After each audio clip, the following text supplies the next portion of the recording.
Assalamualaikum. Gimana kabarnya guys? Baik? Semoga baik ya, tetap semangat ya, supaya kita bisa tetap asik-asik ridingnya ya. Jumpa lagi dengan kami guys ya, Muscle Bike Channel ya. Terima kasih nih buat kawan-kawan yang, setia menemani kita ya untuk jalan-jalan ya, untuk memberikan komentarnya ya. Thanks a lot guys.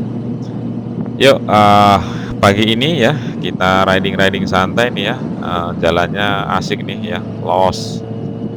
Saya mau ngajak kawan-kawan nih, ngebahas satu topik ya yang mungkin tidak secara langsung berhubungan dengan, riding atau dengan moge, dengan motor, tapi ini mempengaruhi juga apa, kita nanti dalam dalam, riding dan lain-lain ya. Jadi gini guys, kita kan, umumnya ya sebagai pekerja itu ya, kita itu kadang dihadapkan pada satu kondisi di mana kita punya atasan yang nggak enak gitu guys ya.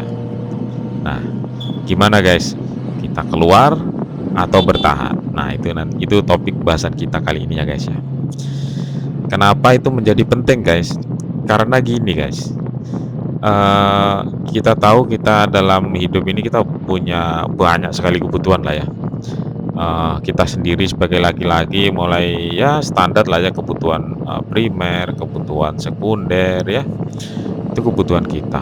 Belum lagi kebutuhan yang disebabkan oleh pundak kita nih guys, Kenapa pundak kita? Iya guys, pundak kita sebagai laki-laki itu apa, akan dibebani banyak sekali tanggung jawab, bukan hanya untuk kita, ya.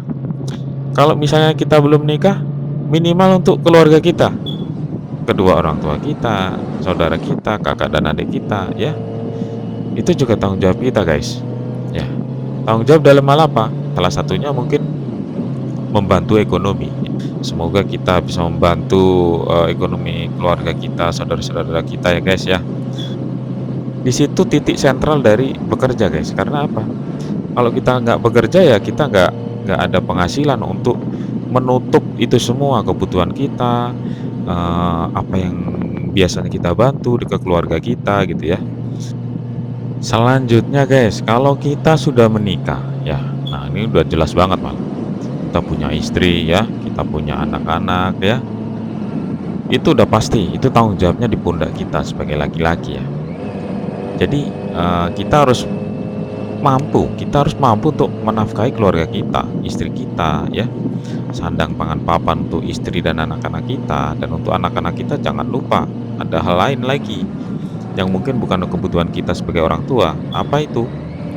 Sekolah. Ya, sekolah sampai nanti kuliah ya. Nah, itu semua membutuhkan sumber dana untuk menutup itu semua.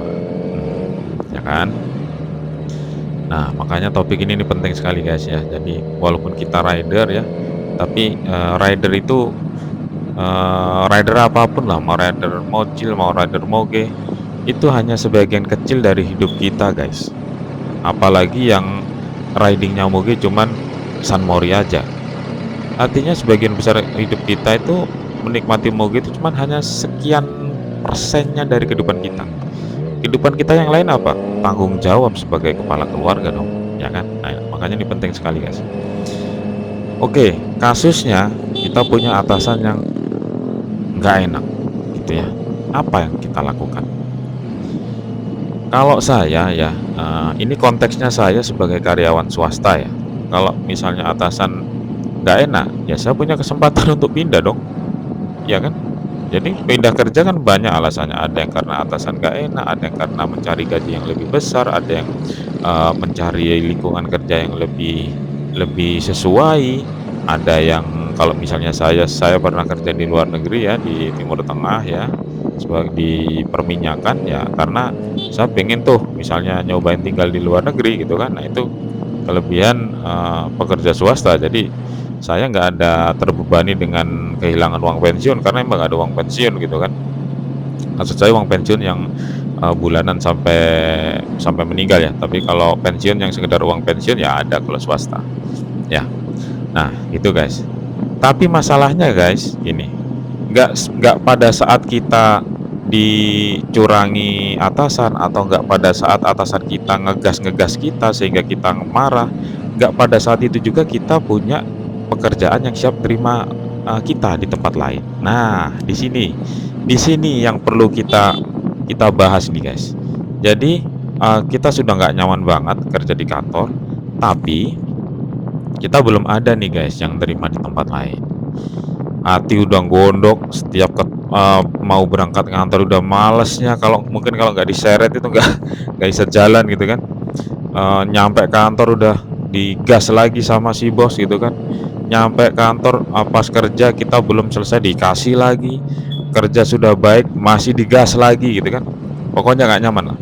Gimana kita sebagai kepala keluarga menyikapi itu? Misalnya nih, wis sudah cukup, bodoh amat, saya selesai, keluar. Nah, itu misalnya. Dan akhirnya keluar beneran. Nah, puas hati kan. Rasain loh gua keluar gitu kan. Sekarang gua udah bebas gitu kan. Nah, ya. Oke. Gak apa-apa karena tapi ingat, setiap tindakan ada konsekuensinya, guys. Nah, keluar bekerja tanpa atau sebelum ada tempat lain yang akan menerima kita, itu resikonya sangat tinggi. Saya juga pernah berada di posisi nganggur ya.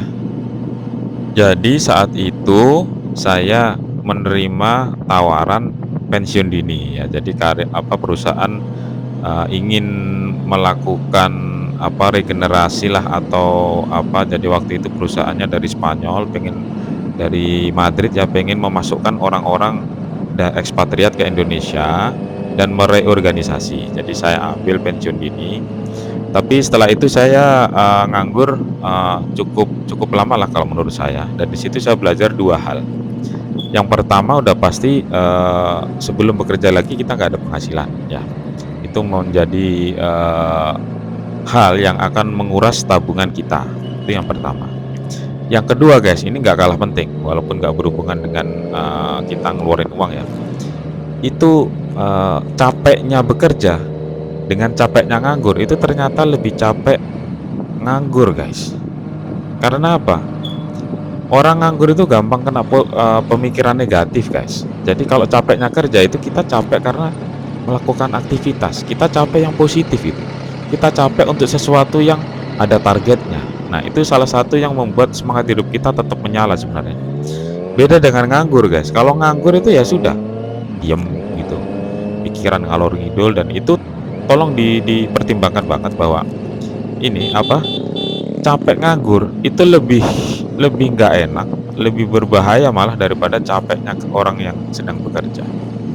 Makanya kadang kita dengar di berita gitu ya, seorang pria yang sebenarnya pria baik-baik, tapi ketika nganggur dia pikiran kosong, banyak beban, akhirnya menjadi galak atau mungkin melakukan penganiayaan di keluarganya, entah istrinya, entah anaknya. Ya, sebenarnya dia sebenarnya orang baik gitu, laki-laki baik gitu guys ya. Nah, hal-hal semacam ini guys itu perlu kita pertimbangkan. Terlebih lagi kita sebagai laki-laki ya, kita harus menggunakan logika kita guys. Jangan banyak menggunakan perasaan, terlalu banyak lah. Menggunakan perasaan tetap perlu, kita manusia. Tapi kita laki-laki, kita harus lebih mampu menahan hal-hal yang bersifat emosi ya, tekanan. Itu memang sudah kita didesain untuk mampu menahan lebih besar gitu ya. Jadi kita harus mampu gitu. Karena kalau nggak mampu, nanti khawatirnya orang-orang yang kita sayangi yang kena beban juga gitu ya. Jadi cukup kita saja gitu ya. Jadi kalaupun misalnya udah nggak kuat di kantor, tahanlah, tahan. Jadikan emosi negatif yang kita tidak suka dengan kondisi yang diciptakan atasan kita kepada kita itu sebagai semangat untuk mencari pekerjaan lah ya. Sekarang banyak sih pekerjaan di online, bahkan saya bisa dibilang berapa kali ya, 1, 2, 3 kali ini saya dapat pekerjaan itu dari internet ya. Semuanya dari internet ya. Itu sudah menurut saya lebih mudah mencari. Jadi jadikan kepahitan hidup kita di kantor saat ini, misalnya kawan-kawan sedang mengalaminya, jadikan semangat untuk mencari kerja ya.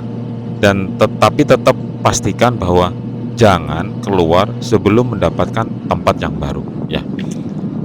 Tetap fokus, tetap sabar. Nah ini, tetap sabar ya, tetap sabar, tetap berdoa, apapun cobaannya. Dalam hal ini kita cobaan kerjaan di kantor ya, eee, jelek-jeleknya masih dapat gaji, masih bisa nafkahi keluarga. Urusan kondisi nggak enak itu urusan lain ya. Yang penting sebelum mendapatkan pekerjaan baru, kita masih bisa menafkahi keluarga dengan baik, itu yang paling penting. Oke guys, sampai di sini dulu ya. Ketemu lagi di video-video selanjutnya ya.